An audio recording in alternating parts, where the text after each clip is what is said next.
Ito mga idol, replacement lang to, no? Nabili natin na 1,850 pansamantagal lang. Ayan. Tingnan natin yung original na yun. Denso din yan. Ano bang pinagkaiba na ito? Ito yung original na denso talaga. Ayun. Yung tatak niya.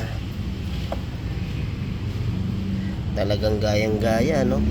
Pero syempre, kita natin yung mga original, talagang may mark. Ayan, no, denso. Pero China na rin mga idol.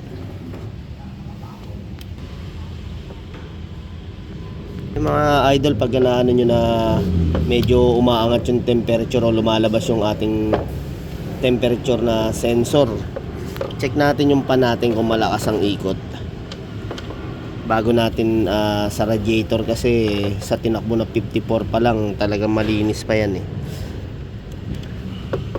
Yan naman titingnan natin yan pag parehas talaga to. So, yan.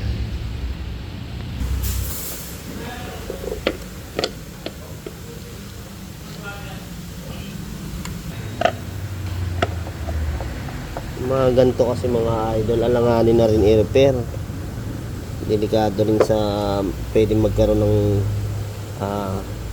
grounded or sunog. Tinisa muna natin. Ikutin mo kung maganda.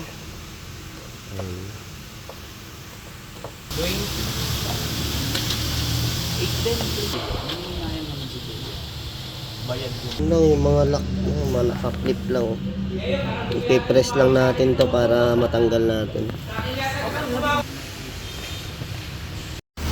2 liters yan. Yan yung kulay na nilalagay namin mga idol. Kulay pink dito sa Toyota Vios.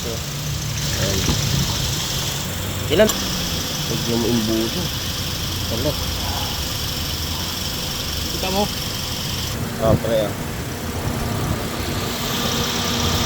Okay, yan na. Malakas na. Kanina talagang walang hangin dito eh. Ganyan na mga idol. Titignan nyo kung may hangin dito, no? Pag umaandar yung pan natin. Yan. Para makita natin yung level, tapat nyo lang sa mga idol, no?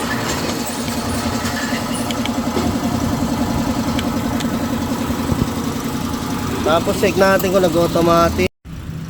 Okay mga papsalo, sa kulang-kulang 4 liters yung naubos sa ating kulan na kinarga nga natin, no? Tapos double check natin kung okay na yung pan, kung normal yung automatic, no? Check nga natin yung RPM ni boss kung nasa normal. Ayun, naka aircon tayo number 3 kaya mataas.